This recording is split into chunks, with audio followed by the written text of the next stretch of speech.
Sometimes the walls we build to protect our hearts become the very prisons that keep love away. After losing the man she thought she'd grow old with, Cora Jane McAllister learned to guard her heart like a fortress. In the dust of New Mexico territory, she runs her ranch alone, turning away every suitor with sharp words and impossible challenges. When drifter Elias Crowe arrives looking for work, she sees just another man trying his luck. But this quiet cowboy with silver hair and gentle hands is different. One evening, watching him study her wild stallion, Cora makes what seems like a safe bet. "Tame that horse, and I'll marry you." She expects him to laugh and walk away. Instead, he tips his hat and says nothing. What happens when a woman who's spent years protecting herself suddenly finds herself hoping someone will prove her wrong? Before we jump back in, tell us where you're tuning in from. And if this story touches you, make sure you're subscribed, because tomorrow I've saved something extra special for you.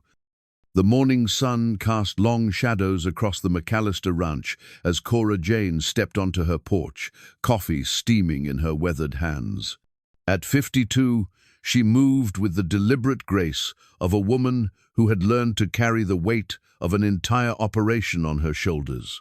The New Mexico territory stretched before her in all directions, endless scrubland, punctuated by mesa formations that rose like ancient sentinels from the earth. This land had been her husband Samuel's dream, and now it was her burden and her sanctuary both. She wore Samuel's old leather journal tucked against her side, its pages filled with his careful handwriting, documenting every decision, every head of cattle, every prayer for rain. Each evening, she read from those pages like scripture, finding comfort in the familiar loops and lines of his script. The journal was more worn now than when he'd carried it, its edges soft from her constant handling, the leather darkened by the oil from her fingers. The ranch sprawled across 3,000 acres of high desert, where juniper and pinon pine dotted the landscape between stretches of sagebrush and buffalo grass. Adobe buildings clustered near the main house, the bunkhouse where her 3 remaining hands slept, the barn that housed her dozen horses, the corral where the wild stallion paced like a caged thunderstorm. Everything built to last, everything bearing Samuel's careful attention to detail. Cora had learned to read the land the way other women read faces. She could tell by the way the horses held their heads whether a storm was coming, could predict the success of a cattle drive by the color of the grass in the far pastures.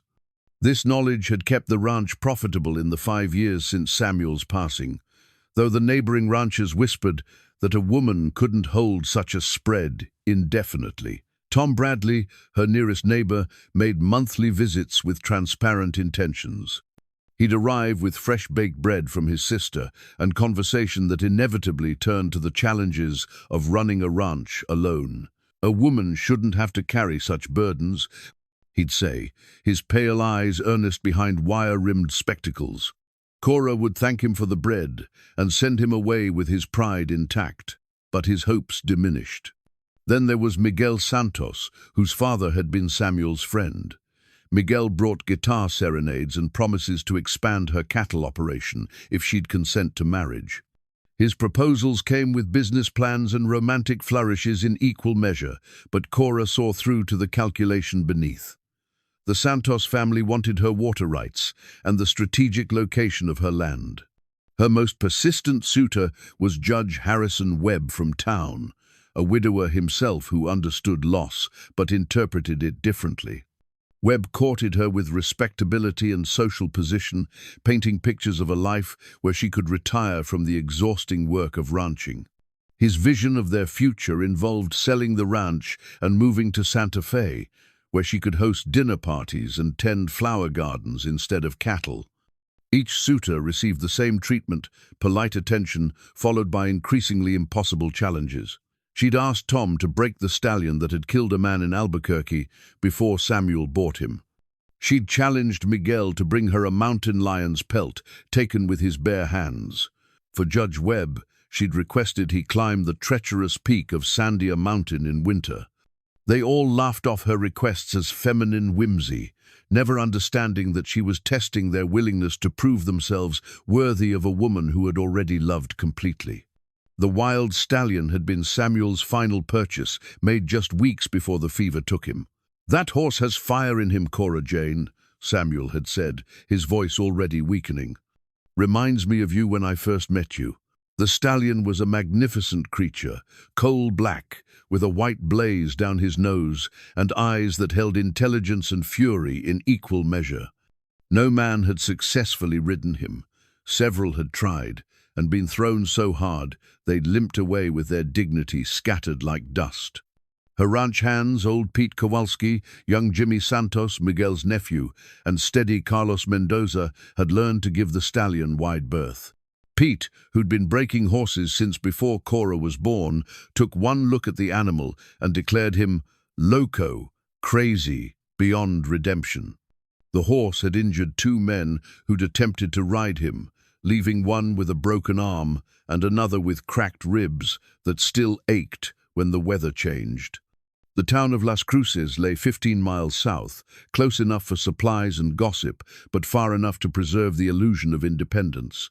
Cora made the journey twice weekly, driving her wagon with the competence that had surprised the townspeople initially, but now drew their grudging respect. She conducted business with the bank, the feed store, and the general merchandise shop with crisp efficiency, never lingering for social conversation. At Hartley's Mercantile, Mrs. Eleanor Hartley would update her on the town's happenings while measuring out flour and coffee beans. The older woman had appointed herself Cora's unofficial advisor in matters of the heart, regularly reporting which eligible bachelors had made inquiries about the widow McAllister. "That nice Mr. Crowe was in yesterday, Mrs. Hartley might say, her eyes bright with curiosity. Bought himself new work gloves and asked directions to your place, said he was looking for ranch work." Cora would nod non-committally, but her attention would sharpen.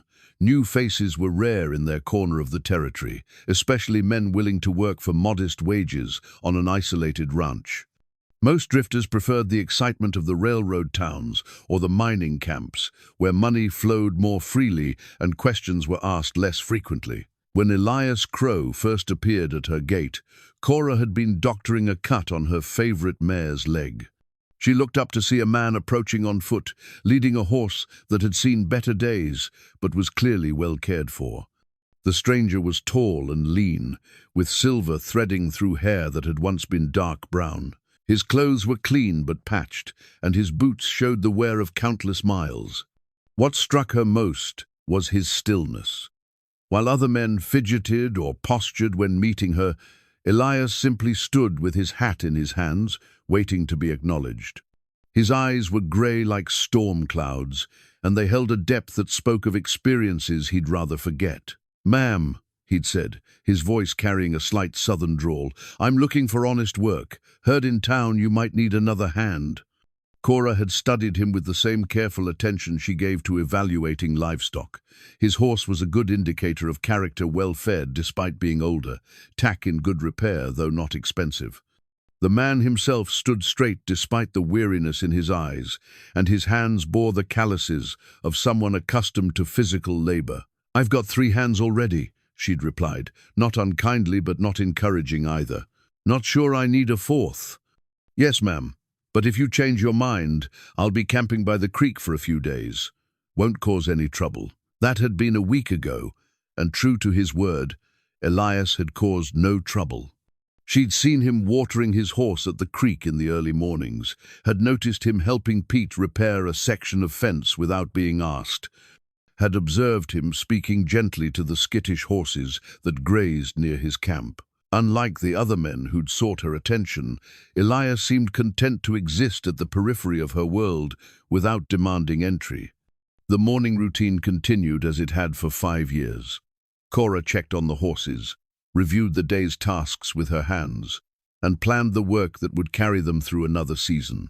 But increasingly, she found her gaze wandering toward the creek, where smoke rose from Elias's small campfire. There was something about the way he moved among the horses that caught her attention.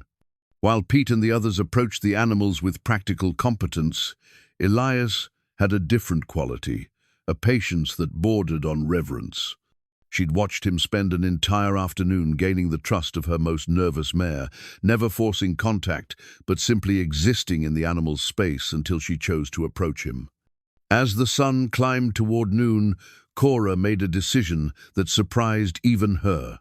She walked to where Pete was mending tack in the barn's shade. "Pete, go tell that Crow fellow he can work for us if he's still interested. Standard wages, bunk with the others." Pete looked up from the bridle he was repairing, his weathered face creasing into a grin. "About time, boss lady. Man's got good hands with horses. Could use the help with roundup coming." That evening, as Cora sat on her porch reading from Samuel's journal by lamplight, she noticed Elias moving his few possessions into the bunkhouse. He worked quietly, efficiently, taking up no more space than necessary. When he finished, he stood in the yard, looking toward the corral, where the wild stallion snorted and paced in the gathering darkness.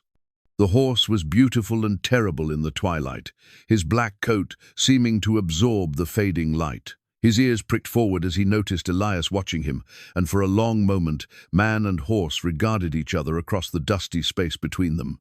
Cora found herself studying Elias's face in profile, noting the way he held himself not with the swagger of a man looking to prove himself, but with the quiet confidence of someone who had nothing left to prove. There was sadness in the set of his shoulders, a weariness that went deeper than physical exhaustion. She recognized it because she carried the same burden. The wind picked up, carrying the scent of sage and distant rain. Cora closed Samuel's journal and rose from her chair, suddenly uncomfortable with the direction of her thoughts. She had work tomorrow, cattle to move, fences to repair, accounts to reconcile. She had no time for wondering about the stories written in a stranger's weathered face. But as she turned to go inside, she glanced once more toward the corral, where Elias still stood watching the stallion.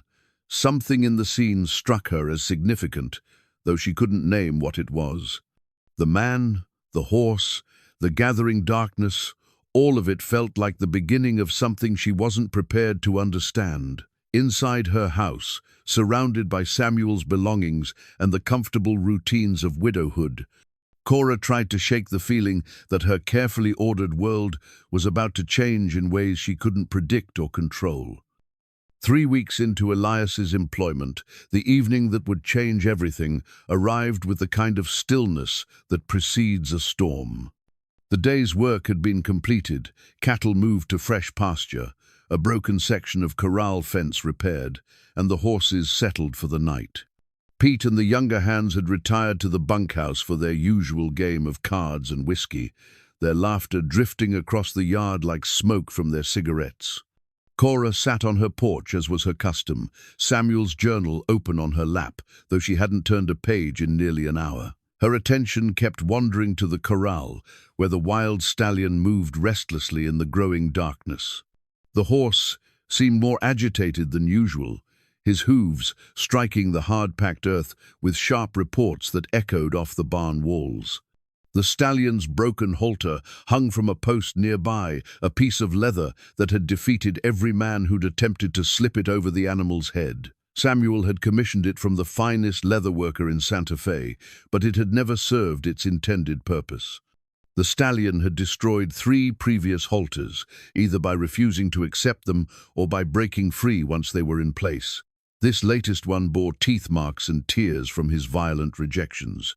Elias emerged from the barn, carrying a bucket of oats, moving with that peculiar stillness that had marked him from the beginning. Instead of heading to the bunkhouse as she expected, he set the bucket down and approached the corral fence. The stallion's head snapped up, ears flicked forward, watching this new presence with intelligent wariness. "Easy there, boy," Elias said, his voice carrying easily in the still air. He made no move to enter the corral, simply stood at the fence and regarded the horse with the same patient attention Cora had observed him giving to her other animals. The stallion snorted, a sound like steam escaping from a locomotive, and wheeled away from the fence. But instead of the frantic pacing that usually accompanied human attention, the horse slowed to a measured walk around the perimeter of the enclosure. His dark eyes never left Elias, but the rigid tension in his neck began to ease. Cora found herself rising from her chair, drawn by something in the scene she couldn't name. She walked to the edge of the porch, close enough to hear Elias's quiet murmuring, but not close enough to make out the words. Whatever he was saying seemed to have an effect on the stallion, whose ears had shifted from flat against his head to pricked forward in curious attention. "You planning to try your luck with that devil?" Cora called out, her voice carrying more sharpness than she'd intended. The question was meant to be casual, but it emerged with the edge of challenge that had become her default response to male ambition. Elias turned toward her, and in the lamplight spilling from her windows, she could see his face clearly for the first time since he'd arrived. His features were strong but weathered, with lines around his eyes that spoke of years spent squinting into sun and wind. There was something in his expression, not the cockiness she was accustomed to seeing when men looked at the stallion, but a kind of recognition, as if he saw something in the animal that others missed. "Might be," he said simply, "if you'd permit it." The words hung between them like a challenge of their own. Cora felt her pulse quicken, though whether from annoyance or anticipation, she couldn't say. She'd grown accustomed to men who either dismissed her challenges with laughter or accepted them with the kind of bravado that preceded inevitable failure. Elias's response was different, measured, serious, without a trace of the masculine posturing she'd come to expect. "That horse has put 3 men in the doctor's care," she said, stepping down from the porch and moving closer to the corral.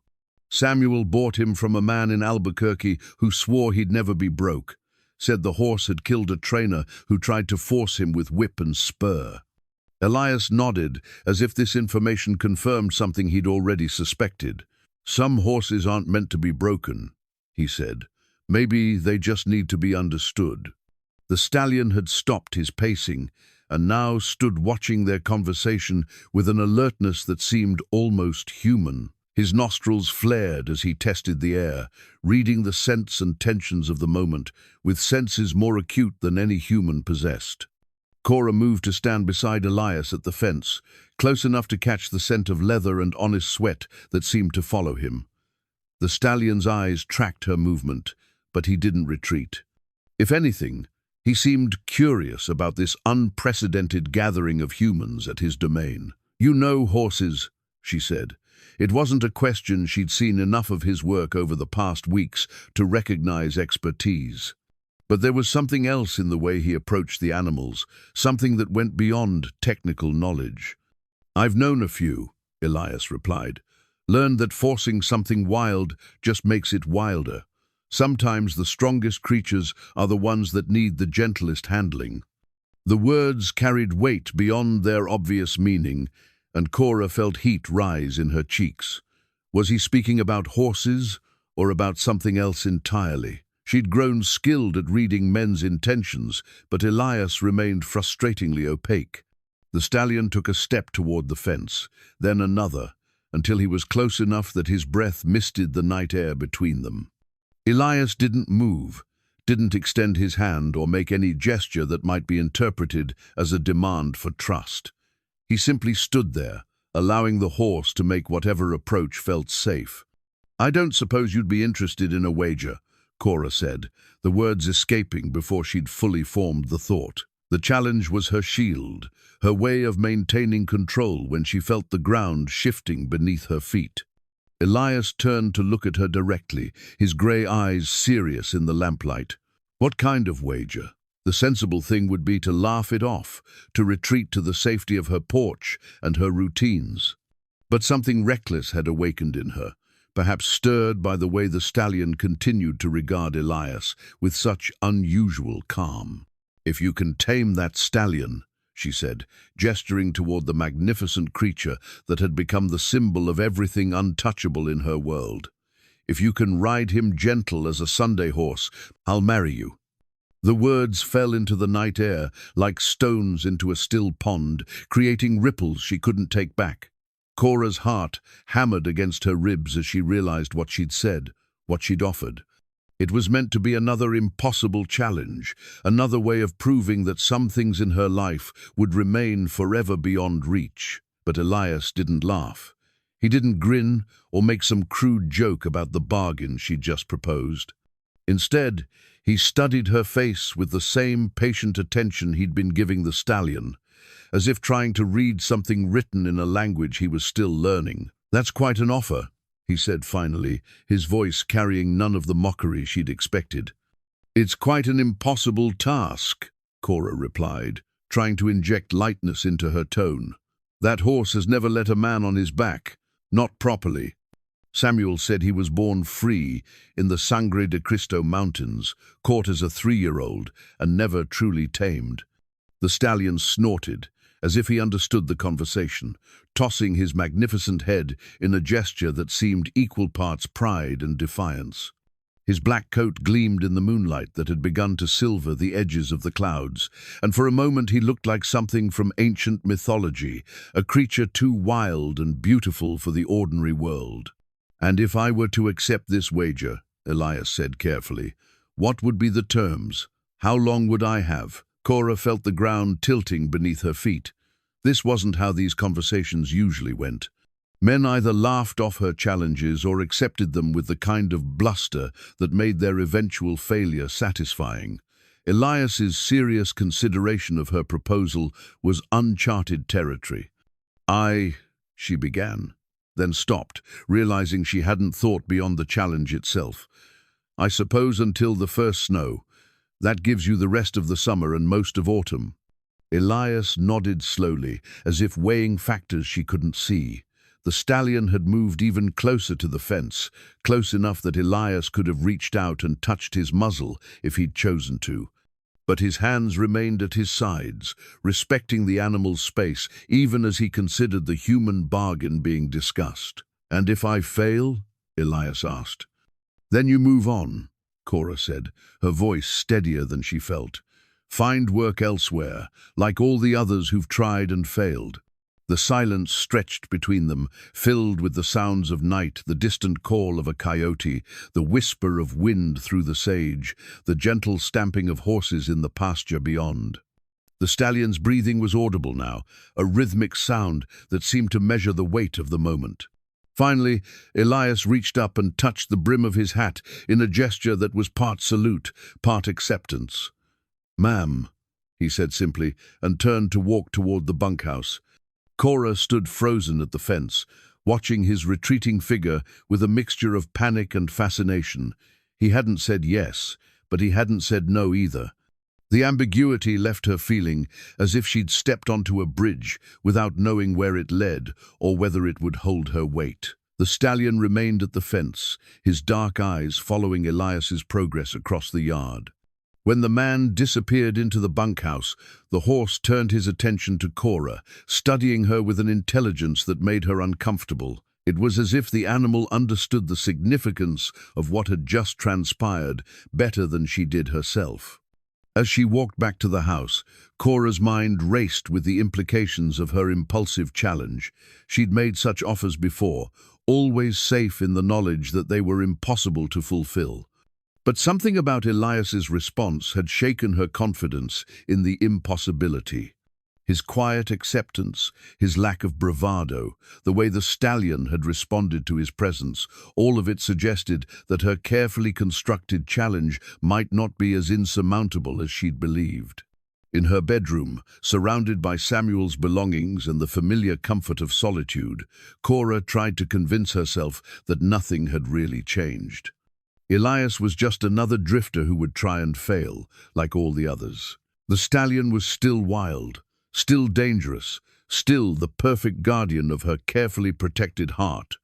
But as she lay in the darkness, listening to the night sounds of the ranch, she couldn't shake the image of Elias standing at the fence, the stallion drawn to him like iron to a magnet. For the first time since Samuel's death, Cora fell asleep, wondering if the impossible might actually be possible, and whether she was more afraid of Elias failing or succeeding. The first thing Cora noticed the next morning was the silence from the stallion's corral. For 5 years, the horse had greeted each dawn with restless pacing and occasional challenges to any human who dared approach. Today, she found him standing quietly near the fence where Elias sat on an overturned bucket, a coil of hand-braided rope resting across his knees. The rope was clearly old, its leather worn smooth by countless hands and marked with intricate knots that spoke of craftsmanship from another era. Cora had never seen anything quite like it. The braiding was too complex for ordinary ranch work, each strand woven with a precision that suggested both artistry and purpose. "That's quite a rope," she said, approaching the fence with her morning coffee steaming in the cool air.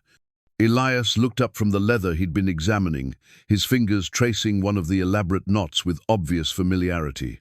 "My grandfather's work," he said. "He learned the craft from vaqueros down in Mexico, said the right rope could speak to a horse better than any words." The stallion's ears pricked forward at the sound of conversation, but instead of the aggressive posturing Cora expected, the horse simply watched with curious attention. He stood perhaps 10 feet from the fence, closer than he'd ever allowed any stranger to remain for extended periods. "Your grandfather was a horseman?" Cora asked, settling against the fence post with the comfortable ease of someone accustomed to early morning conversations with her animals. "Among other things." Elias's response carried the weight of untold stories, the kind of careful vagueness that suggested painful memories carefully guarded. He had a way with creatures that others had given up on, said every animal just wants to be understood, not conquered. Pete emerged from the barn carrying feed buckets, his weathered face creasing into a grin when he spotted Elias at the corral. "Well, I'll be damned," the old cowhand called out. "That devil horse is actually standing still. You drug him, Crowe?" "Just talking to him," Elias replied without taking his eyes off the stallion. "Getting acquainted?" Pete shook his head and continued toward the other horses, muttering something about fool tenderfeet and death wishes. But Cora noticed he kept glancing back toward the corral, with the kind of interest that suggested professional curiosity, overriding skepticism. Throughout the morning, as the ranch settled into its daily rhythm, Cora found her attention repeatedly drawn to the strange tableau at the stallion's corral. Elias had moved from the bucket to the fence itself, sitting on the middle rail with his grandfather's rope coiled beside him. The stallion had gradually decreased the distance between them until he stood close enough that his breath probably reached the man's boots.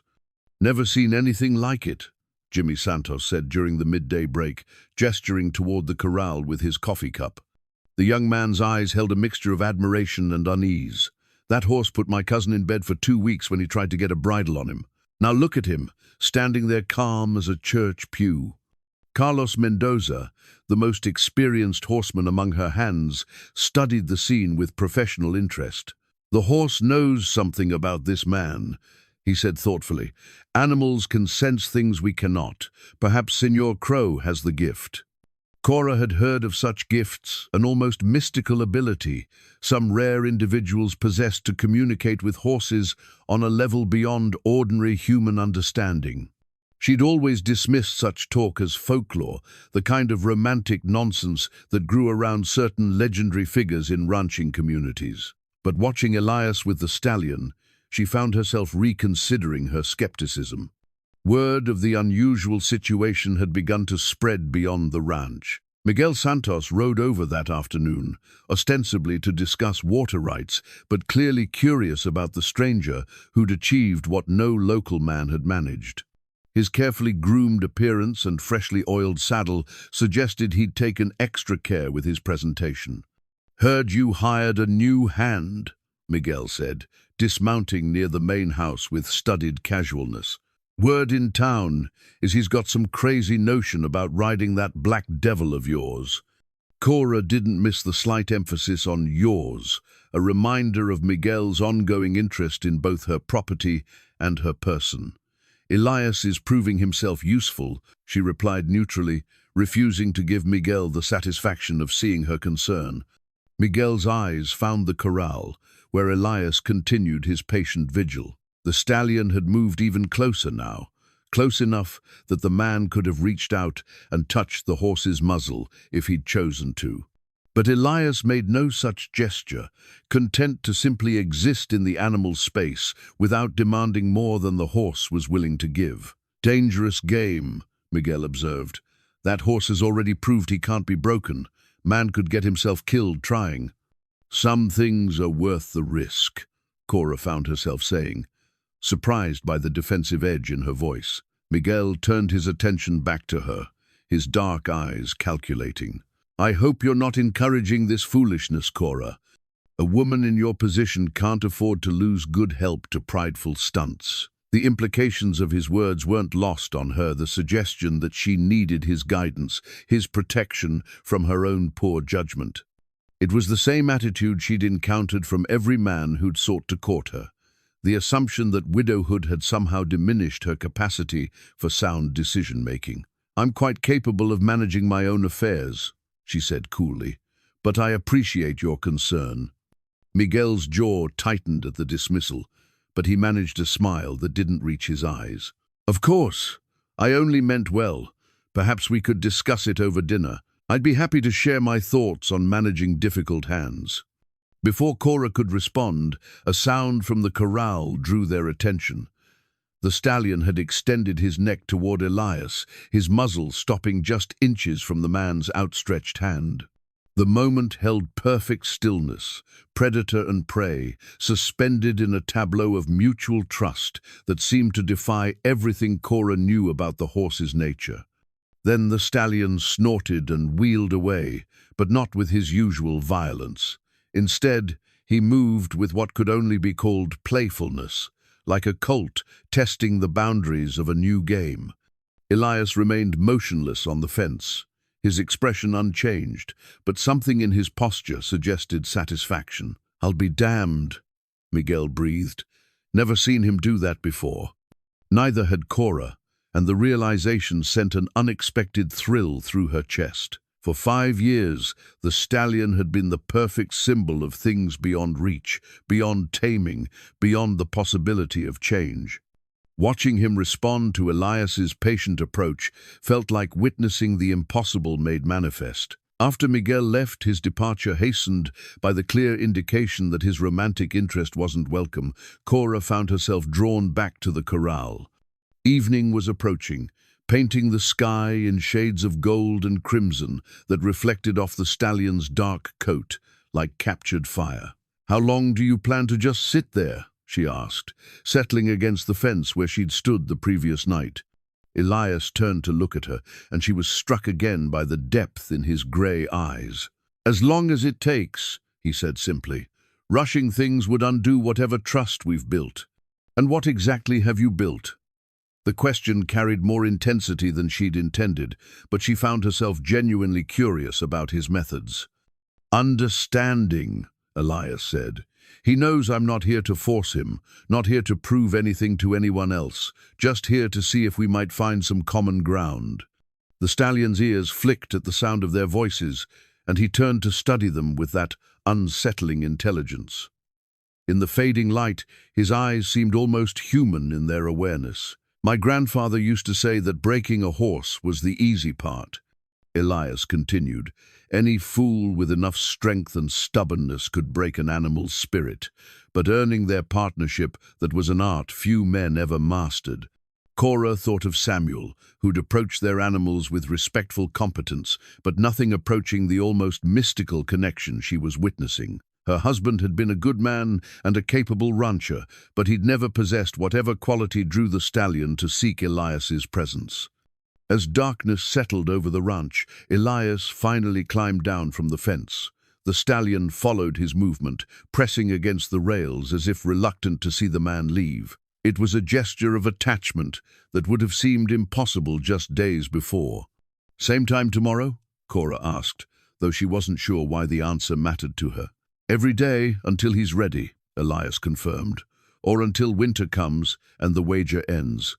Watching him walk toward the bunkhouse, Cora felt the first stirrings of something she'd thought permanently buried with Samuel, hope, mixed with anticipation, the sense that tomorrow might bring changes she'd never dared to imagine. The stallion remained at the fence, his dark form barely visible in the gathering night, waiting for a dawn that would bring the return of the only human who'd ever treated him as something other than a challenge to be conquered. 2 weeks after their midnight wager, Cora watched from her kitchen window as Elias achieved what she'd believed impossible. The stallion stood calmly while the man's hands moved over his neck and shoulders, the touch clearly welcome rather than merely tolerated. The pressed wildflower that had fallen from Samuel's journal that morning lay forgotten on her kitchen table, its delicate petals a reminder of tender moments she'd convinced herself would never come again. The transformation in both horse and man had been gradual, but undeniable. Each morning, Elias arrived at the corral before dawn, settling into his routine with the patience of someone who understood that trust could only be built in increments. The stallion had begun meeting him at the fence, no longer the wild, unapproachable creature that had terrorized every previous suitor. "It's unnatural," Pete muttered, watching the scene with obvious discomfort. "Horse like that don't just change his nature. Something ain't right about it." But Carlos shook his head, his weathered face thoughtful. "My grandmother would say the man has the old magic. Some people are born understanding the language animals speak before words." Cora found herself spending more time near the corral, drawn by a fascination she couldn't name. There was something mesmerizing about watching Elias work, his movements deliberate but never forceful, his voice a constant murmur of words the stallion seemed to find comforting. She'd caught fragments of what he said, stories about places he'd been, promises about patience and understanding, sometimes what sounded like half-remembered lullabies in a language she didn't recognize. The change wasn't limited to the stallion's relationship with Elias. The horse had grown calmer overall, less likely to strike out at the other hands when they worked near his corral. Jimmy Santos had managed to repair a section of fence that had been damaged for months, simply because the stallion no longer attacked anyone who approached his territory. "Never thought I'd see the day," Jimmy said, genuine wonder in his voice. "That horse let me get close enough to actually fix something. Usually, he tries to take my head off if I so much as look in his direction." The transformation was drawing attention from beyond the ranch. Judge Webb had arrived that afternoon, his buggy raising dust clouds visible from miles away. Cora watched his approach with familiar resignation. His visits always carried the weight of romantic intention wrapped in legal respectability. "Cora, my dear," Webb said, removing his hat as he stepped down from his buggy. His silver hair was perfectly groomed despite the journey, and his suit showed no signs of the dust that coated everything else in their corner of the territory. "I heard the most extraordinary rumors in town and simply had to see for myself." She led him to the corral, where Elias was working with the stallion, now able to run his hands along the horse's flanks without the animal showing any sign of distress. The sight clearly unsettled the judge, whose understanding of horses was limited to the gentle carriage animals that carried him between courthouse and home. "Remarkable," Webb murmured, though his tone suggested the phenomenon disturbed rather than impressed him. "I understand there's some sort of wager involved." Cora felt heat rise in her cheeks. The story of her impulsive challenge had spread through the community with the speed that only truly scandalous gossip could achieve. "A jest that's been taken too seriously," she said, hoping to minimize the situation. "A jest that could have serious consequences," Webb replied, his lawyer's mind already working through implications. "Surely you don't intend to honor such a frivolous agreement? A woman of your standing can't be bound by the whims of momentary fancy." The paternalistic tone in his voice sparked the same irritation she'd felt with Miguel's similar assumptions. "I'm quite capable of honoring my commitments, Judge. My word means something, even when given in jest." Webb's expression tightened. "Cora, be reasonable. You don't know anything about this man's background, his character, his intentions. For all we know, he could be a criminal, a charlatan taking advantage of your generous nature." From the corral came the sound of Elias's quiet laughter as the stallion nuzzled his shoulder with obvious affection. The horse that had been Samuel's final purchase, the creature too wild for any man to master, was displaying more gentleness than Cora had seen from most humans. "He seems genuine enough to me," she said, surprised by the defensive note in her voice. "Appearances can deceive," Webb pressed. "A man who shows up from nowhere, with no references, no history anyone can verify such circumstances, should inspire caution, not admiration." Cora turned to study the judge's face, seeing the calculation behind his concern. Webb's interest in her welfare was genuine, but not entirely altruistic. Like Miguel, he had his own agenda, his own vision of their future that involved her submission to his judgment in all matters. "Perhaps you should meet him before passing judgment," she suggested. "Form your opinion based on observation rather than speculation." Webb's reluctance was obvious, but social politeness required him to accept the suggestion. They approached the corral where Elias was brushing the stallion's coat with long, steady strokes. The horse's eyes were half closed in obvious pleasure, his entire body relaxed in a way that spoke of complete trust. "Mr. Crowe," Cora called, "I'd like you to meet Judge Harrison Webb from town." Elias paused in his grooming, his hand remaining on the stallion's neck as he turned to acknowledge the introduction. The horse's head came up, ears pricked forward with sudden alertness at the approach of a stranger. "Judge," Elias said with a polite nod, "pleasure to meet you." Webb studied the man with the practiced eye of someone accustomed to evaluating character from a witness stand. "I understand you've taken on quite a challenge, Mr. Crowe. This animal has quite a reputation for violence." "He's not violent," Elias replied calmly, "just protective of himself.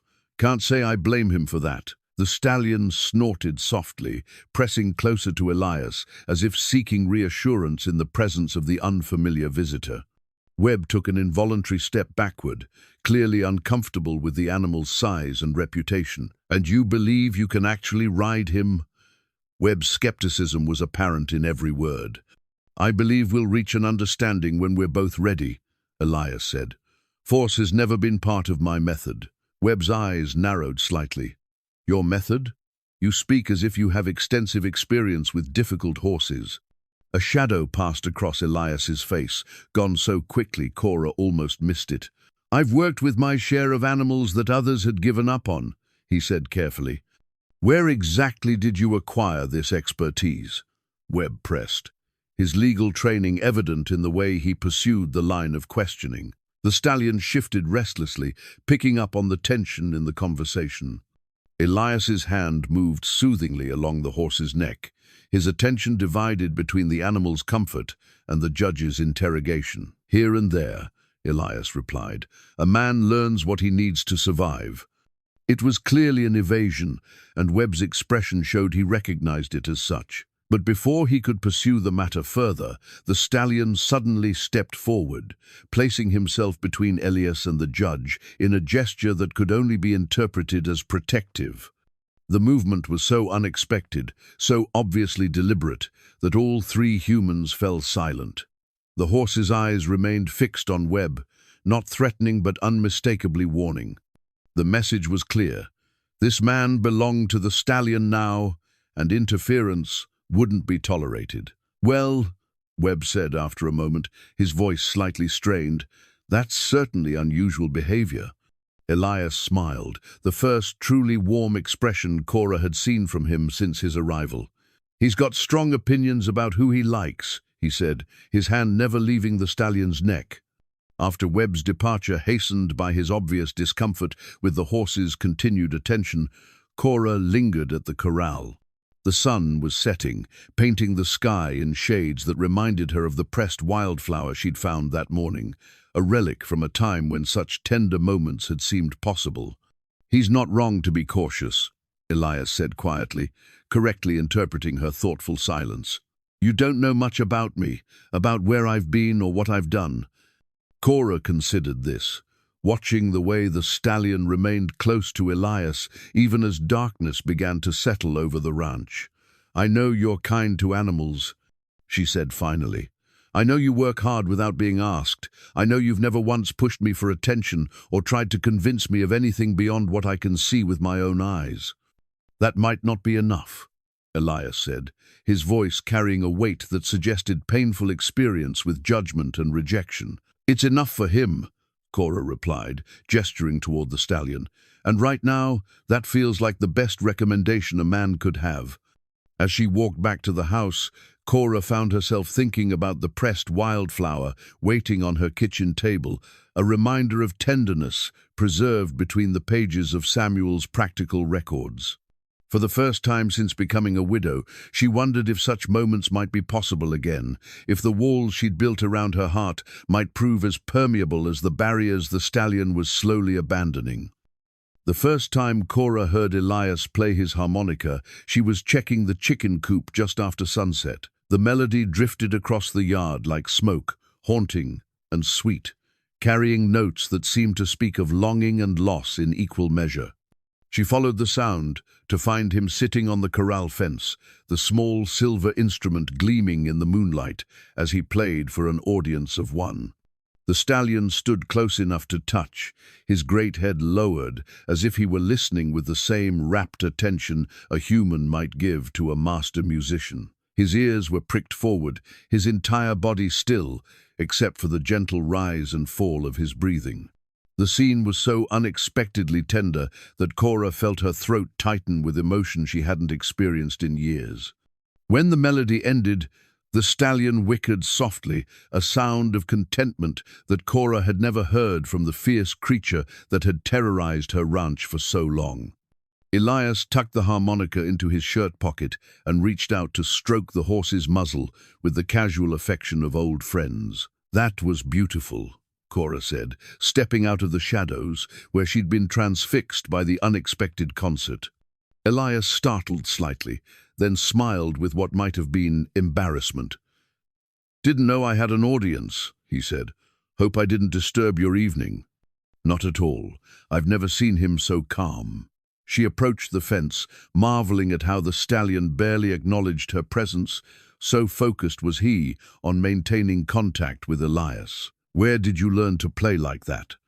"My grandfather again," Elias replied, his fingers finding the harmonica through his shirt pocket. "Said music was the universal language, could speak to any creature with a heart to hear it. Taught me that some horses respond better to a tune than to words." The stallion's contentment was palpable, his usual restless energy replaced by a peace that seemed to radiate outward into the gathering darkness. Cora found herself studying Elias's profile in the moonlight, noting the way his weathered features softened when he looked at the horse. "You really believe you can ride him?" she said. It wasn't a question she'd seen enough over the past weeks to understand that Elias's confidence wasn't based on arrogance, but on genuine connection. "I believe he'll let me try when he's ready," Elias corrected gently. "The riding part will be up to both of us." Before Cora could respond, the sound of approaching hoofbeats drew their attention. A rider was coming hard across the pasture, his horse's labored breathing audible even at a distance. As the figure drew closer, she recognized Tom Bradley, his usually neat appearance disheveled by urgent travel. "Cora!" Tom called out as he reined in his lathered horse. "Thank God you're here. We've got trouble brewing in town. Rustlers hit the Morrison place, ran off near 30 head. Sheriff thinks they might be working their way through all the isolated ranches." The news sent a chill through Cora's chest. Cattle rustling had been a constant threat in the territory, but the Morrison ranch was only 8 miles south, close enough to suggest her own herd might be targeted next. "How many men?" she asked, her mind already calculating the defenses available to her. "At least 6, maybe more. They came at night, knew exactly where to find the best stock. Professional operation, not just opportunists." Tom's eyes found Elias, and his expression hardened slightly. "Sheriff's asking all the ranchers to keep extra watch, maybe consider moving their herds closer to the main houses." Elias had climbed down from the fence, his relaxed demeanor replaced by alert attention. "When did this happen?" he asked. Tom's reluctance to address the stranger was obvious, but practical necessity overrode social prejudice. Last night, Morrison's hands didn't discover the theft until this morning. Rustlers knew their routine, waited until the night watch was at the far end of their territory. Cora felt the weight of vulnerability that came with running an isolated ranch with limited help. Her 3 regular hands were competent but not gunfighters, and the ranch's sprawling layout made it impossible to watch every approach simultaneously. "I could ride into town tomorrow," she said, thinking aloud. "Talk to the sheriff about what precautions." "No need for that," Tom interrupted. "I'm riding back tonight to organize a group of local men to patrol the area. We'll keep watch on your place along with the others." The offer was generous, but came with implications Cora recognized. Tom's protective instincts were genuine, but they also served his romantic interests. Playing the role of defender would reinforce his position as a suitor worthy of consideration. "That's very kind," she began, but Elias stepped forward. "Might be better to keep our own watch," he said quietly. "Rustlers this organized, they'll be watching for patrols, planning around them. Sometimes the best defense is the one they don't expect." Tom's jaw tightened at the interruption. "And what experience do you have with rustlers, Mr. Crowe? This isn't about gentling horses, we're talking about dangerous men with guns and bad intentions." Something shifted in Elias's expression, a hardness that transformed his mild features into something altogether more formidable. "I've dealt with dangerous men before," he said, his voice carrying undertones that made even the Stallion's ears prick with attention. The 2 men regarded each other across a tension that had nothing to do with cattle rustling and everything to do with competing claims on Cora's attention and safety. Tom represented respectability, established connections, the known quantity of local standing. Elias remained the mysterious outsider whose background inspired more questions than answers. "Perhaps we could combine approaches," Cora suggested, recognizing the need to diffuse the situation before masculine pride complicated practical planning. "Tom, if your patrol could cover the main roads and obvious approaches, Elias and our hands could watch the ranch itself." Tom's reluctance was obvious, but he couldn't argue with the logic. "Fine. But if there's any sign of trouble, any indication these rustlers are in the area, you send word immediately. Don't try to handle it yourselves." After Tom's departure, Cora found herself alone with Elias in the gathering darkness. The stallion had remained calm throughout the tense conversation, but now he pressed closer to the fence, as if sensing the changed atmosphere. "You sounded very certain about handling dangerous men," she said, studying Elias's face in the moonlight. "Some experiences stay with you," he replied carefully, "whether you want them to or not." The evasion was becoming familiar, but tonight Cora found herself less willing to accept it. The prospect of danger had sharpened her awareness of how little she actually knew about the man she'd allowed into her life.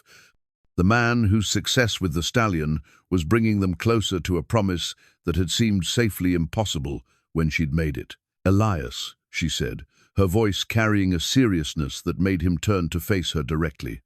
"If there's something in your past, something that might put this ranch or my people at risk, I need to know." He was quiet for so long that she wondered if he would answer at all.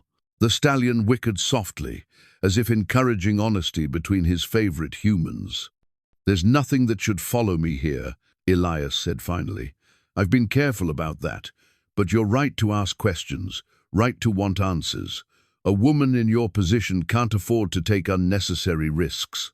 It wasn't really an answer, but something in his tone suggested it was all she would get for now. The partial truth left her feeling unsettled, caught between growing trust and persistent uncertainty. As they walked toward their respective sleeping quarters, Cora found herself thinking about the music she'd heard earlier, beautiful but melancholy, like a man playing for ghosts only he could see.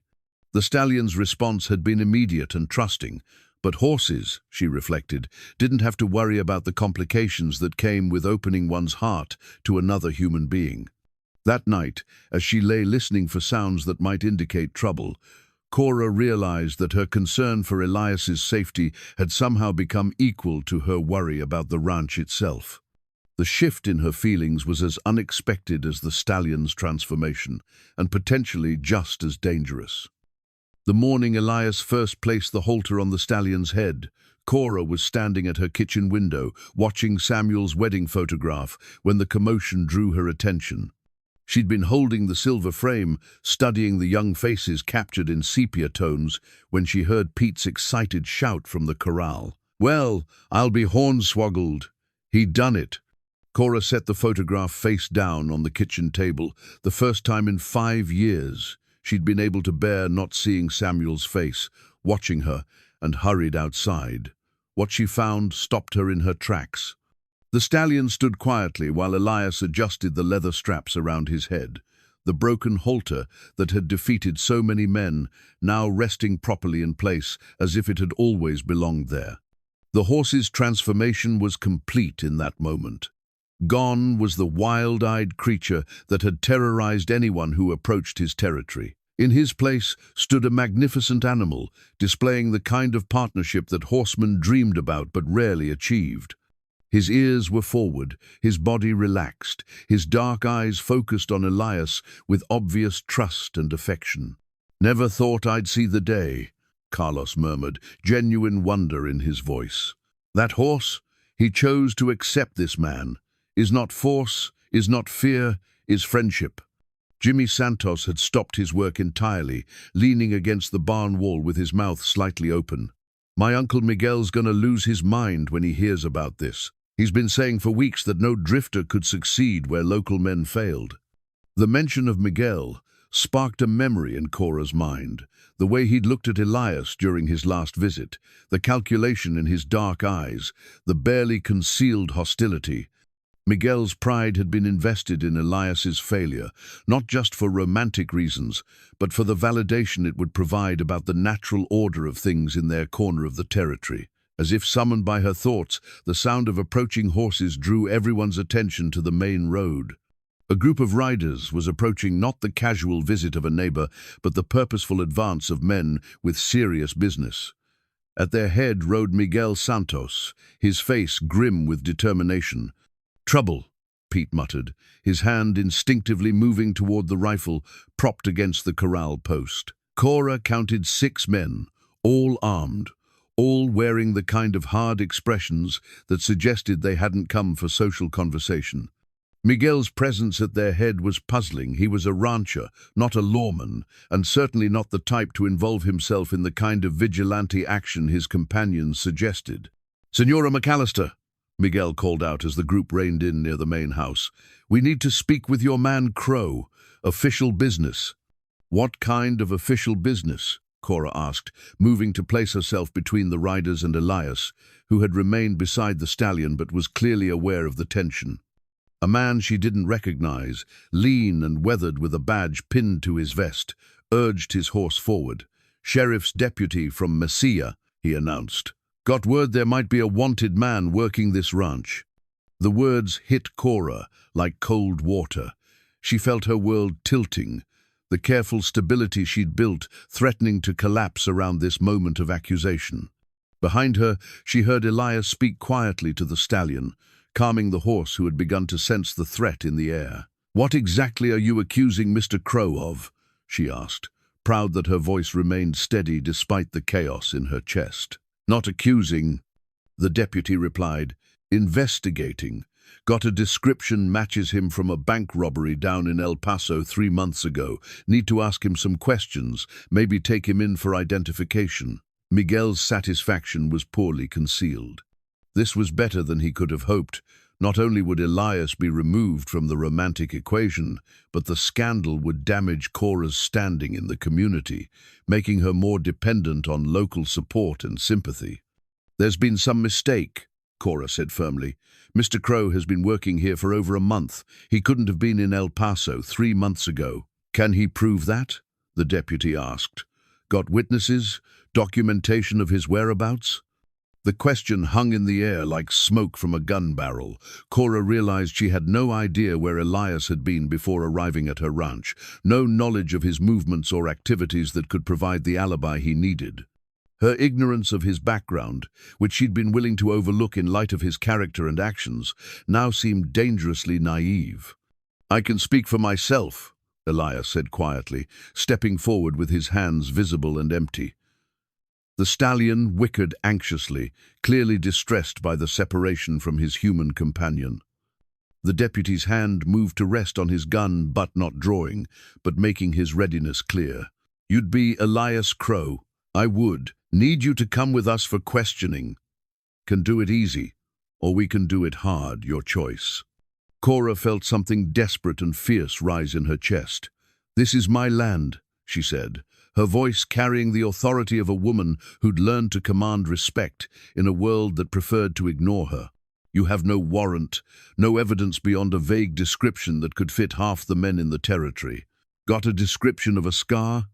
The deputy replied, his eyes fixed on Elias's face.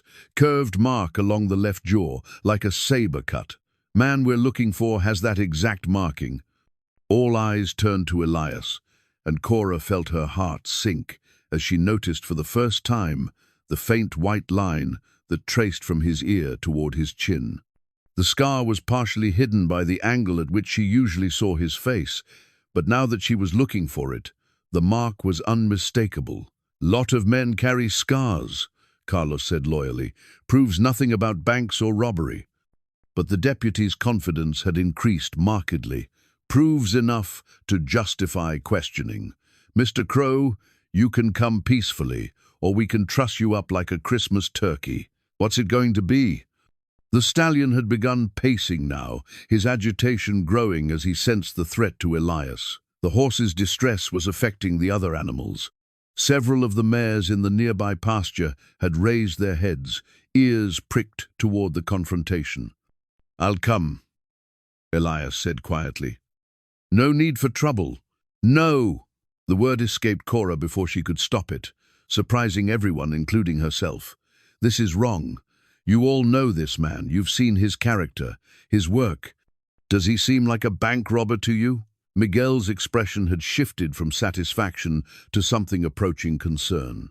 Perhaps he was beginning to realize that destroying Elias might not advance his own romantic prospects if it meant crushing Cora's spirit in the process. "Cora," Miguel said, his voice gentler than before, "sometimes people aren't what they seem. It's better to know the truth." But as the deputy produced rope to bind Elias's hands, the stallion's agitation reached a breaking point. The magnificent animal reared up, striking the air with his hooves and releasing a sound that was part scream, part challenge. The noise startled the deputy's horse, which shied violently and nearly unseated its rider.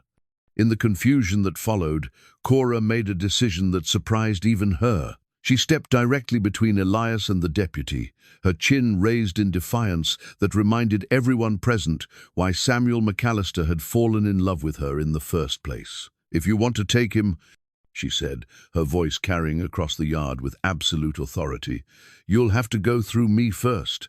And I promise you, gentlemen, that won't be as easy as you might think." The standoff stretched taut as a bowstring, complicated by the stallion's continued protests and the growing unease of men who'd come expecting easy compliance.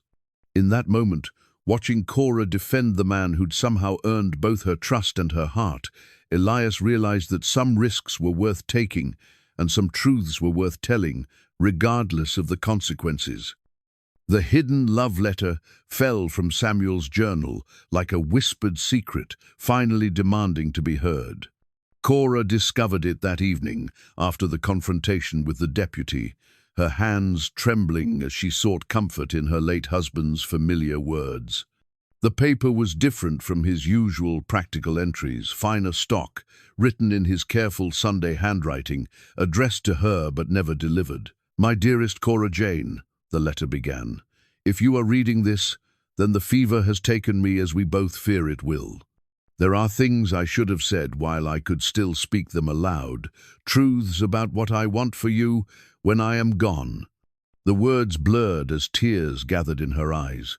She'd spent 5 years believing she understood Samuel's final wishes, that her devotion to his memory was what he would have wanted. But as she read on, a different picture emerged. You were not made for solitude, my love.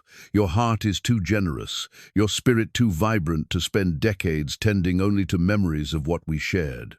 I have seen how you retreat into yourself when faced with loss, how you build walls to protect against further pain, but I pray you will not let fear rob you of the chance to love again.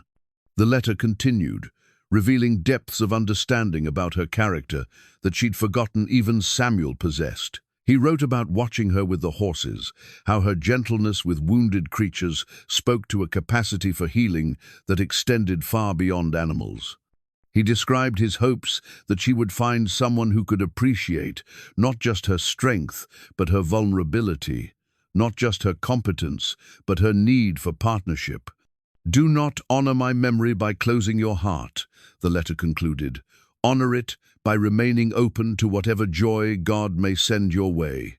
The greatest tribute you could pay to our love would be to love again, fully and without reservation. This is not just my wish for you, it is my deepest prayer." Cora set the letter aside with hands that shook, not from age, but from the seismic shift of understanding. For 5 years, she'd used Samuel's memory as both comfort and shield, convincing herself that loyalty to their past required rejection of any future. But here, in his own words, was permission, even encouragement, to embrace the very possibility she'd been fighting against. The sound of approaching footsteps on her porch drew her from her emotional turmoil.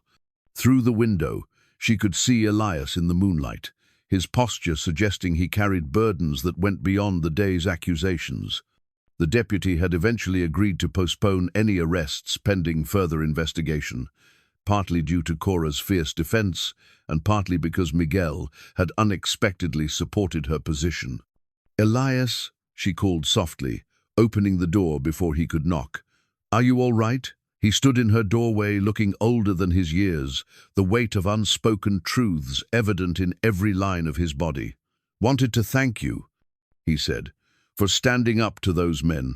You didn't have to do that." "Yes, I did."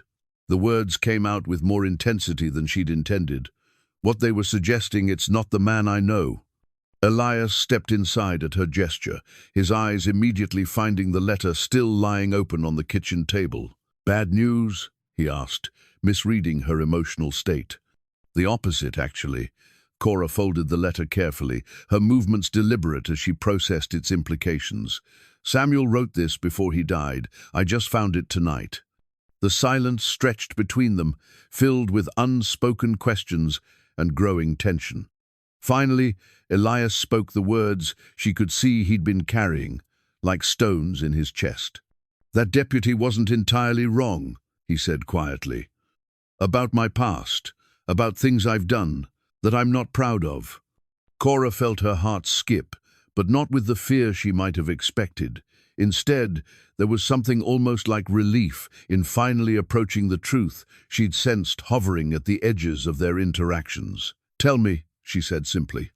Elias moved to the window, looking out toward the corral, where the stallion waited in the darkness.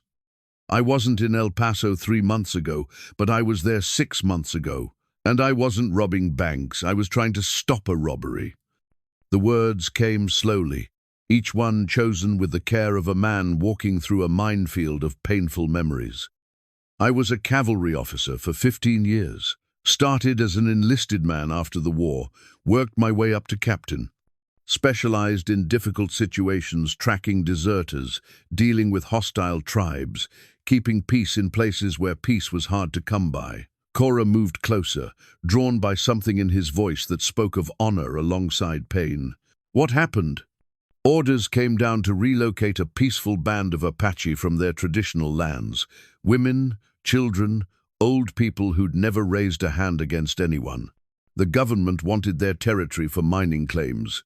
Elias's hands clenched at his sides. "I was told to make it happen, whatever the cost." The pieces began falling into place his way with animals, his understanding of trust and patience, the sadness that seemed permanently etched into his features. "You refused. I tried to find another way.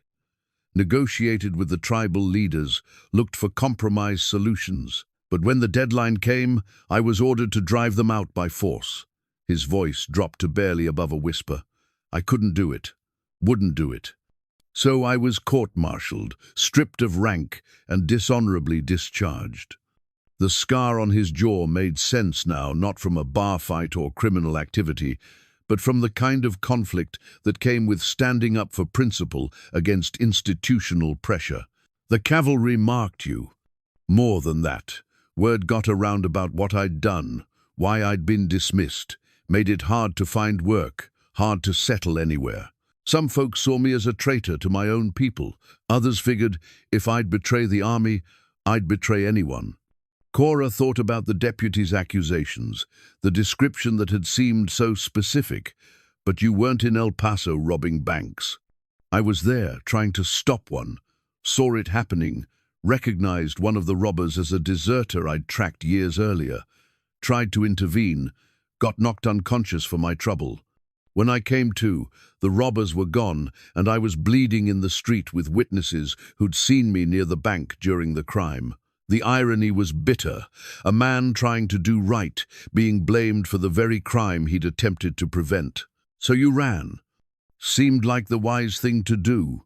Who was going to believe a disgraced ex-officer over the word of respected townspeople? Elias turned from the window to face her directly. I've been running ever since, taking work where I could find it, trying to stay ahead of a reputation that follows me like a shadow. Cora studied his face in the lamplight, seeing not the dangerous stranger the deputy had described, but a man who'd sacrificed his career and his future for the sake of protecting innocent people. The revelation recontextualized everything. His skill with horses, his understanding of broken creatures, his reluctance to speak about his past. "Why did you tell me?" she asked. "You could have let me go on believing whatever I wanted. Because you defended me today. Because you trusted me without knowing if you should. Because," he paused, struggling with words that clearly didn't come easily, "because I care what you think of me, and I couldn't let you care about someone who wasn't real." The honesty in his voice was devastating in its completeness. Here was a man who'd lost everything for the sake of his principles, who'd been wandering the territory like a ghost of his former self, finally finding the courage to risk rejection by telling the truth.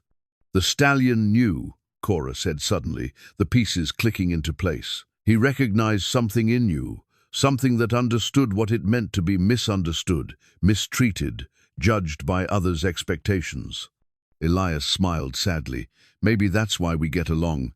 We're both creatures that others have tried to break, one way or another." The parallel was too obvious to ignore the horse that had been labeled vicious and untamable, the man who'd been branded a traitor and a criminal. Both had found refuge on her ranch.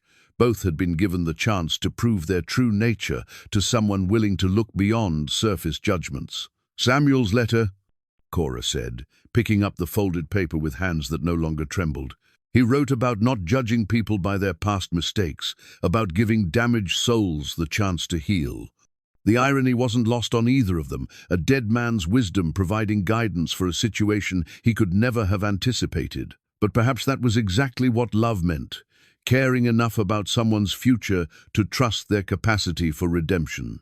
Outside, the stallion whinnied softly, as if calling for his human companion. In the morning, Elias would continue the work of building trust with the magnificent creature that had become the symbol of everything seemingly impossible.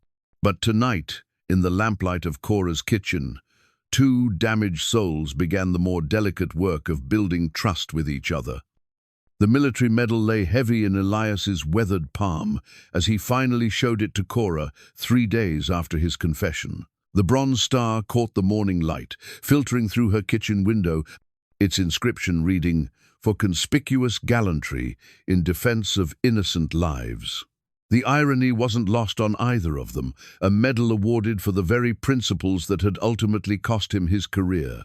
"They gave you this for protecting people," Cora said, her voice soft with understanding. "The same thing that got you court-martialed. Different people, different circumstances." Elias replied, carefully tucking the medal back into his shirt pocket. "The army rewards protecting white settlers. Protecting Apache families apparently falls outside the definition of gallantry."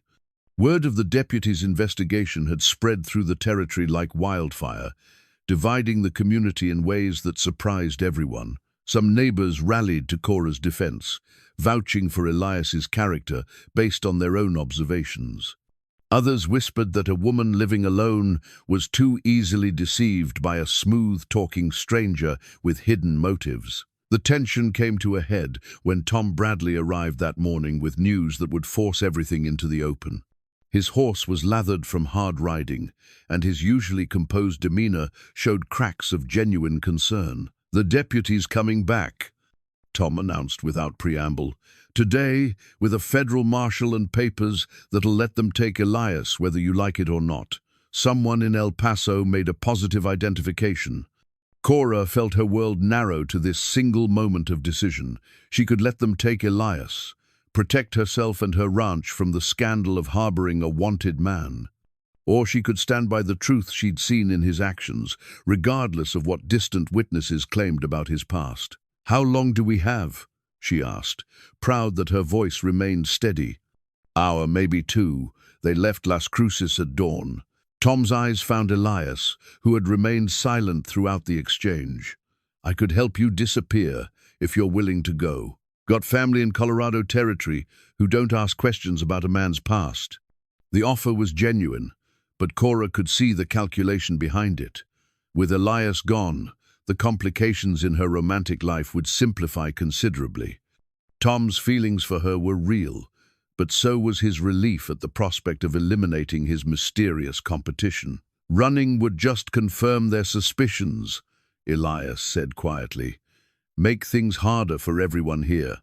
But Cora had been thinking beyond the immediate crisis, her mind working through possibilities that went deeper than simple escape. "There might be another way," she said slowly.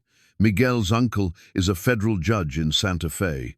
If we could get word to him, get someone with real authority to look at the evidence." "Miguel's not exactly a friend to our cause," Tom pointed out. "Why would he help?" The answer came from an unexpected source.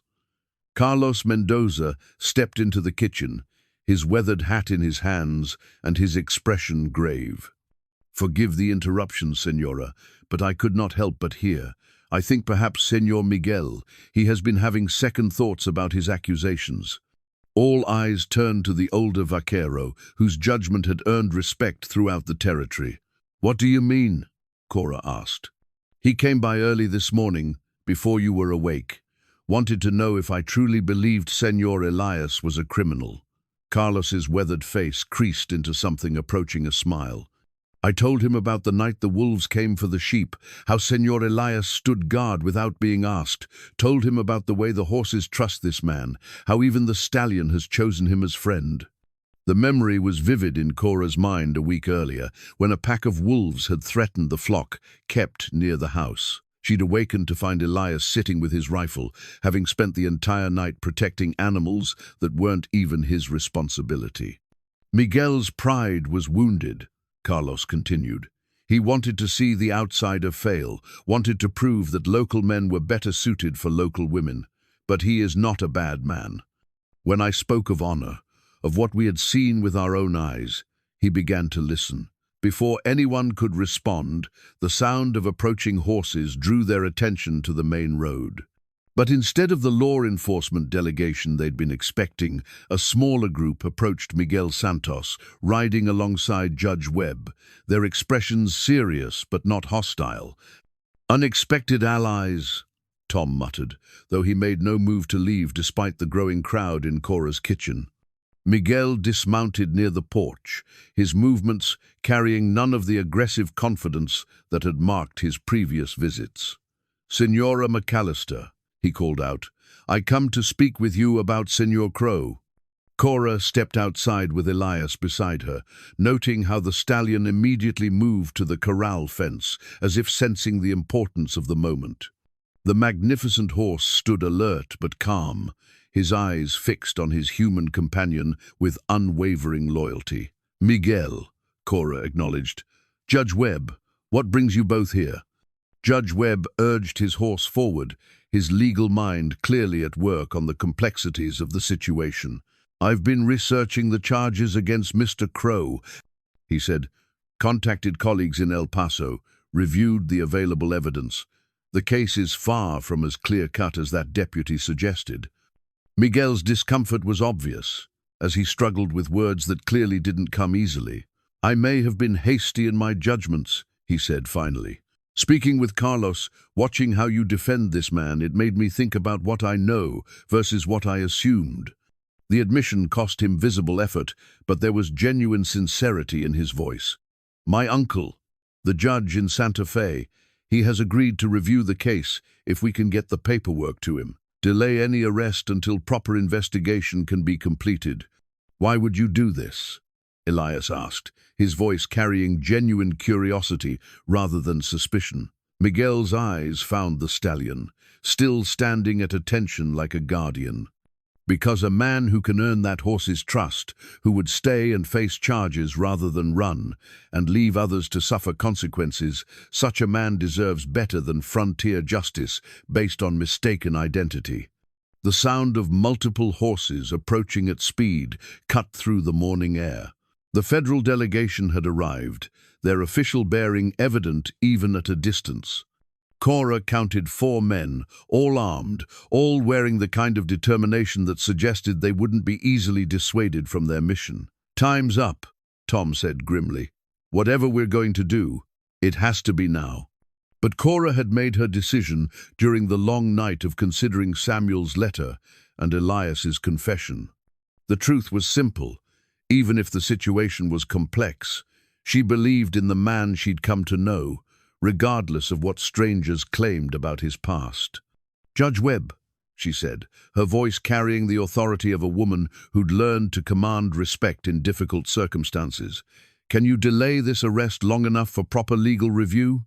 I can try, Webb replied, but federal marshals don't typically defer to local magistrates. This will require careful handling.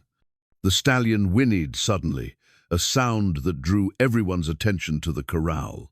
The magnificent animal was pacing now, his agitation growing as he sensed the tension surrounding his human companion.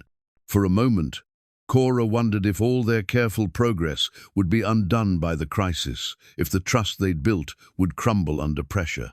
But Elias moved toward the fence, his voice carrying clearly in the still morning air. Easy, boy. Everything's going to be all right. The stallion's ears pricked forward at the familiar voice, and his pacing slowed. Within moments, he was standing calmly at the fence, his muzzle extended toward Elias, in a gesture of trust that seemed to encompass everything important about character and judgment. Gentlemen, Judge Webb said, addressing the approaching federal delegation with the confidence of long legal experience, I believe we need to discuss the finer points of jurisdiction before any arrests are made. As the 2 groups of lawmen began their careful negotiations, Cora stood beside Elias at the corral fence, watching the stallion who had become the symbol of everything worth fighting for. In a few hours, their strange wager would be put to its ultimate test. But first, they would discover whether truth and character could triumph over suspicion and assumption in a world that often valued appearances over reality. The original saddle that had belonged to Samuel sat on the corral fence like a bridge between past and future. Cora had carried it from the tack room herself, her hands trembling slightly as she offered it to Elias. For 5 years, no man had been permitted to use Samuel's gear. It had been too sacred, too connected to memories she wasn't ready to share. But watching the federal marshal reluctantly agree to witness the completion of their wager before making any arrests, she realized that some gestures carried more weight than words. He'd want it used properly, she said simply, running her fingers along the worn leather that still held the shape of her late husband's body. Samuel always said a good saddle should help a horseman, not hinder him.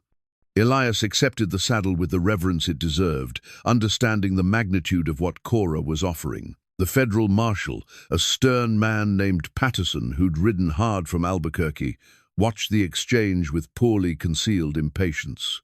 "This is highly irregular," Patterson complained to Judge Webb. "Federal warrants don't wait for parlor games and romantic wagers." But Webb had spent the morning carefully explaining the legal complexities of the situation, pointing out that a hasty arrest, based on questionable identification, could create problems for everyone involved. 1 hour, he'd negotiated. Let the man attempt what he came here to do. If he succeeds, it speaks to his character. If he fails, you'll have your prisoner either way. The entire community seemed to have gathered for the spectacle. Word had spread through the territory with the speed that only truly dramatic events could achieve.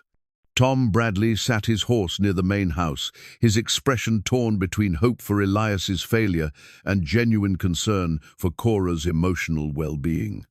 Miguel Santos had positioned himself where he could intervene if the situation turned dangerous, his earlier hostility replaced by something approaching protective interest. Pete, Jimmy, and Carlos formed a loose semicircle near the barn, their professional interest in the outcome obvious. None of them had ever managed more than a brief moment on the Stallion's back before being violently ejected. The idea that Elias might actually succeed seemed to challenge everything they thought they knew about horsebreaking. Mrs. Hartley had driven out from town with several other curious citizens, their buggies and wagons creating an impromptu amphitheater around the corral. The atmosphere was part county fair, part execution, with everyone understanding that more than just a wager hung in the balance. Cora stood at the fence, feeling the weight of every watching eye, but her attention remained fixed on Elias as he approached the stallion with Samuel's saddle draped over his arm. The horse regarded the leather gear with obvious recognition. He'd seen it before, had learned to associate it with the man who'd treated him with respect, despite his wild nature. "Easy, boy," Elias murmured, his voice carrying the same gentle authority that had marked all his interactions with the magnificent animal. "We've been working toward this moment for weeks. Time to see if we understand each other as well as I think we do." The stallion's ears pricked forward, his entire body alert, but not tense. The transformation from the creature that had terrorized the ranch for 5 years was so complete that some of the watchers seemed to doubt they were seeing the same animal. "He's drugged the horse," someone whispered from the crowd. No other explanation for behavior like that. But Carlos shook his head firmly. "No drugs. I have watched every day. This is trust. Nothing more and nothing less." Elias began the process of saddling with movements so smooth they seemed choreographed. The saddle pad went on first, settling into place without protest from the stallion. Then the saddle itself, positioned with the careful precision of a man who understood that this moment would define everything that followed.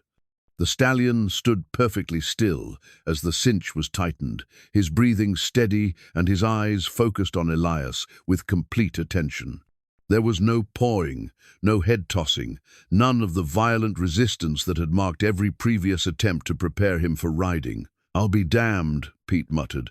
"Never seen anything like it in 40 years of working horses." Marshal Patterson checked his pocket watch with obvious irritation. "How much longer is this going to take? I have a schedule to keep." "Patience, Marshal," Judge Webb replied. "Some things can't be rushed." Cora found herself holding her breath as Elias completed the final adjustments to the tack. Everything had led to this moment. The weeks of patient work, the gradual building of trust, the transformation of both horse and man from broken creatures into something approaching wholeness. The stallion turned his magnificent head to study the gathered crowd, his dark eyes seeming to assess each face with almost human intelligence. When his gaze found Cora, she could have sworn she saw understanding there, an acknowledgement of what this moment meant, not just for him and Elias, but for her as well. "Ready?" Elias asked, though it wasn't clear whether the question was directed at the horse, at Cora, or at himself. The stallion snorted softly, a sound that carried none of the aggression that had marked his previous encounters with potential riders. Instead, it seemed almost like an affirmation, as if he were saying yes to whatever came next. Elias placed his left foot in the stirrup, his movements deliberate and calm. The stallion's ears flicked back briefly, then forward again, tracking every shift in weight and balance. For a moment that seemed to stretch into eternity, man and horse remained poised on the edge of either triumph or disaster. The crowd had fallen completely silent, understanding that they were witnessing something rare and significant. Even Marshal Patterson had stopped checking his watch, caught up despite himself in the drama unfolding before them. Then Elias swung his right leg over the saddle and settled into his seat with the fluid grace of a man born to horseback. The stallion tensed briefly, feeling the full weight of a rider for the first time in his adult life. His muscles coiled like springs, every line of his body suggesting explosive potential. But instead of the violent eruption everyone expected, the stallion simply stood there, his head high, and his ears pricked forward with what could only be described as pride. The moment held perfect stillness, man and horse united in a partnership that seemed to transcend the usual boundaries between species. "Well, I'll be hornswoggled," someone breathed from the crowd. Cora felt tears gathering in her eyes as she watched the culmination of weeks of patient work. This was what love looked like when it was built on understanding rather than force, on trust rather than dominance. The stallion had chosen to accept Elias just as she had chosen to accept him, not because they were compelled to, but because they recognized something worth preserving in the gentle strength he offered. The new bridle that Elias had crafted during the long evenings of their courtship gleamed in the afternoon sun as he guided the stallion toward Cora's porch. The leather work was exquisite, hand-tooled with patterns that spoke of artistic skill alongside practical knowledge. Every strap had been cut and fitted specifically for this horse, this moment, this culmination of patient understanding between two souls that had found peace in each other's company. The stallion moved with liquid grace beneath Elias, his powerful strides eating up the distance between corral and house with the confidence of an animal that had finally found his purpose. There was no fighting, no resistance, no struggle for dominance. Instead, horse and rider moved as one entity, demonstrating the kind of partnership that most horsemen dreamed about but rarely achieved. The crowd watched in stunned silence as Elias brought the stallion to a perfect halt directly in front of the porch where Cora stood. The magnificent animal's breathing was steady, his ears pricked forward with alert attention rather than fear or aggression. 5 years of wildness had been transformed into willing cooperation through nothing more than patience, understanding, and the kind of gentle persistence that recognized strength without trying to break it. "Cora Jane McAllister," Elias said, his voice carrying clearly in the still air, "I believe I've fulfilled the terms of our wager." The formality of his words couldn't hide the emotion beneath them, and Cora felt her heart racing as she looked up at the man who had somehow achieved the impossible. He sat Samuel's saddle as if he'd been born to it, completely at ease on the back of a horse that had defeated every other rider who dared to try. "So you have," she replied, her voice steady despite the chaos of feelings in her chest. Around them, the assembled crowd stirred with excitement and disbelief, but their attention seemed distant compared to the connection crackling between the woman on the porch and the man on horseback. Marshal Patterson stepped forward, his official bearing intact, despite the unprecedented nature of what he'd just witnessed. "This is all very impressive," he said impatiently, "but it doesn't change the facts of my case. Mr. Crowe, you're still under arrest for bank robbery." But Judge Webb had been conferring quietly with Miguel Santos, and now the judge cleared his throat with the authority of years on the bench. "Actually, Marshal, I think you'll find that the facts of your case are not as solid as you believed." All attention turned to the elderly jurist, who produced a telegram from his coat pocket with the flourish of a man accustomed to dramatic moments in courtrooms. "I took the liberty of wiring my colleagues in El Paso this morning, requesting a more detailed review of the evidence against Mr. Crowe." The marshal's confidence wavered slightly. "What kind of review?" "The kind that reveals the actual bank robber was arrested in Tucson 2 days ago," Webb replied smoothly. A man named Jeremiah Crowe, note the similar name, who bears a superficial resemblance to our Mr. Crowe, but lacks the distinguishing scar that led to the mistaken identification. The news hit the gathering like a thunderclap. Miguel stepped forward to add his own contribution to the reversal. My uncle, the federal judge in Santa Fe, has already issued papers dismissing all charges. Senor Crowe is a free man. Cora felt her knees go weak with relief. The impossible had become possible on multiple fronts. Not only had Elias tamed the untamable Stallion, but the shadow of his troubled past had been lifted by truth finally coming to light. Marshal Patterson's frustration was obvious, but he couldn't argue with federal documentation. "This is highly irregular," he muttered, but began rolling up the arrest warrant with obvious reluctance. The Stallion chose that moment to step closer to the porch, bringing Elias within easy reach of where Cora stood. The horse's movement was deliberate, as if he understood the significance of the moment and wanted to facilitate whatever came next. "I believe this means you owe me a wedding," Elias said quietly, his grey eyes holding hers with an intensity that made the rest of the world seem to fade away. Cora looked up at him, seeing not the mysterious drifter who'd arrived at her ranch months ago, but the man who'd proven himself worthy of trust through patience, kindness, and the courage to stand by his principles even when it cost him everything. The Stallion beneath him seemed to nod approval, as if adding his own endorsement to the proposal. "I believe it does," she replied, her voice carrying across the yard with crystal clarity. The crowd erupted in cheers and applause, the dramatic tension of the day finally releasing itself in celebration.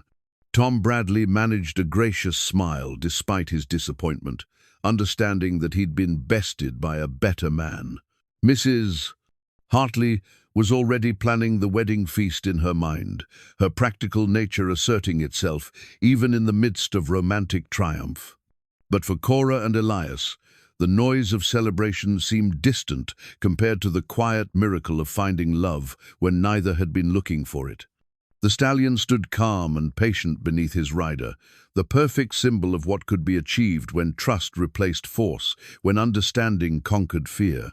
As the sun began its descent toward the western mountains, painting the sky in shades of gold and crimson, the untamable horse carried his rider in a slow circle around the yard, showing off for the crowd that had gathered to witness their partnership. Each step was confident, each movement fluid, demonstrating that some challenges were worth the patient work required to overcome them. The wager had been won, but more importantly, 3 broken souls, woman, man, and horse, had found in each other the healing that comes from being truly understood. 6 months later, on a crisp autumn morning when the cottonwoods had turned golden and the air carried the promise of winter, Cora stood in her bedroom, adjusting the 2 wedding rings that now graced her finger. The new band was simple gold, chosen to complement rather than replace the chain that still held Samuel's ring against her heart. Together, they represented not the abandonment of her past, but its integration with a future she'd never dared to imagine. The ceremony had taken place the previous day in the yard of the ranch, with Judge Webb officiating, and the entire community gathered to witness what many considered the most romantic story the territory had ever produced. The Stallion had been given a place of honor, decorated with ribbons and standing calm as a child's pony, while Elias and Cora exchanged vows beneath the autumn sky. Mrs. Hartley had outdone herself with the wedding feast, transforming the simple ranch house into something approaching a palace with flowers, candles, and enough food to feed half the territory. Even Miguel Santos had attended, bringing a wedding gift of fine leather work and genuine wishes for their happiness. His gracious acceptance of defeat had elevated him in everyone's estimation, proving that true character revealed itself in how a man handled disappointment. Now, as Cora prepared for her first full day as Mrs. Elias Crowe, she reflected on the changes that had transformed not just her life, but her understanding of what love could be. With Samuel, Love had been the passionate certainty of youth, built on shared dreams and the belief that they could conquer any challenge together. With Elias, love was something deeper and more deliberate, the careful tending of trust between two people who had learned that the heart could be broken but not destroyed. Through her window, she could see her husband working with a new horse that had arrived the previous week. Word of his success with the Stallion had spread throughout the territory, bringing requests from ranchers with problem animals that others had given up on. Elias had accepted these challenges with the same patient approach that had won the Stallion's trust, building a reputation as a man who could gentle the ungentleable. The Stallion himself had become something of a local legend, transformed from a dangerous liability into the most sought-after breeding stud in 3 counties. But more than his newfound value, the horse represented proof that understanding could triumph over force, that patience could achieve what violence never could. He'd taken to wearing his beautiful bridle with obvious pride, as if he understood that his partnership with Elias had elevated him from an object of fear to one of admiration. Pete emerged from the barn leading a mare that would soon foal. The old cowhand's weathered face creased in satisfaction as he watched Elias work. The mysterious stranger had become an integral part of the ranch's operation, his gentle methods producing results that amazed even the most experienced horsemen. More importantly, his presence had brought a peace to the ranch that went beyond mere efficiency. Never seen anything like it, Pete had told anyone who would listen. Man's got a gift that goes beyond ordinary horse sense. Animals trust him because they know he won't betray that trust. The observation applied to more than just animals. In the months since their marriage, Cora had discovered that Elias's approach to partnership mirrored his work with horses, patient, respectful, never demanding more than was freely given. He'd integrated himself into her life without trying to dominate it, becoming an equal partner rather than a replacement for what she'd lost. Their financial situation had improved dramatically as well. Elias's reputation for horse training brought steady income, while his suggestions for ranch management had increased their cattle operations' efficiency. But more valuable than monetary success was the sense of shared purpose that now characterized their daily life. They worked together as naturally as they breathed together, each understanding the other's strengths and compensating for their weaknesses. A knock at the door interrupted her reflections. "Come in," she called, expecting to see Elias, but instead finding Jimmy Santos with news that brought both excitement and concern. "Mrs. Crowe," Jimmy said, his young face bright with enthusiasm, "there's a delegation from the territorial government here to see Mr. Elias. Something about a position with the new Apache reservation being established near Santa Fe." Cora felt her heart skip, remembering the circumstances that had brought Elias to her ranch. His expertise with difficult situations and his understanding of Apache culture had not gone unnoticed by officials looking for someone who could help establish peaceful relations with relocated tribes. She found the delegation in her front yard, 3 well-dressed men in conversation with Elias near the corral, where the Stallion watched proceedings with intelligent attention. The horse's presence seemed to lend weight to whatever discussion was taking place, his calm magnificence serving as a testament to Elias's unique abilities. "Mrs. Crowe," the lead official said as she approached, "your husband has quite a reputation. We're hoping to convince him to accept a position as liaison to the Apache families being relocated to the Bosque Redondo reservation. His background and methods could make the difference between success and disaster." Cora looked at Elias, seeing the conflict in his eyes. This was a chance to redeem his military career, to use his painful experience for positive purpose.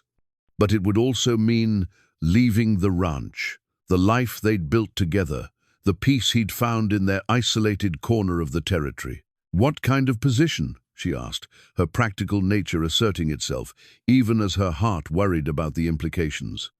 "Administrative oversight of the transition process," the official explained.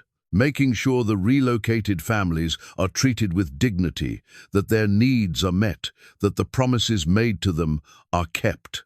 Someone with military experience, but also with understanding of their culture and perspective. The irony was beautiful and terrible. The man who'd been court-martialed for protecting Apache interests was being asked to do exactly that, officially and with government support. Cora could see the appeal in Elias's face, the possibility of transforming his greatest failure into meaningful success. "It would mean traveling," Elias said carefully, his eyes meeting hers with the kind of communication that needed no words, being away from the ranch for weeks at a time. "But not permanently," the official added quickly. "The position would be based here, with travel as needed. We understand you've established roots in the community." Cora made her decision with the same instinctive certainty that had led her to defend Elias against the deputy's accusations. "Take it," she said simply. "This is what you were meant to do." Elias's smile was radiant with gratitude and love. "You're sure?" "I'm sure." She gestured toward the stallion, who had moved closer to the fence, as if listening to their conversation. "He taught us both that trust means giving each other room to be who we're meant to be." As the delegation prepared to leave with Elias's acceptance, Cora reflected on how completely her world had changed since that evening when she'd made an impossible wager with a mysterious stranger. The stallion stood at the fence, watching his humans with obvious contentment, his transformation complete, but his essential nature unchanged. He was still magnificent, still powerful, still possessed of an independent spirit, but now those qualities served partnership rather than isolation. The same could be said of both the humans whose lives he'd helped to heal. Cora remained strong, competent and self-sufficient, but her strength now supported shared dreams rather than solitary survival. Elias retained his gentle wisdom and patient approach to difficult problems, but his skills now served a purpose larger than mere survival.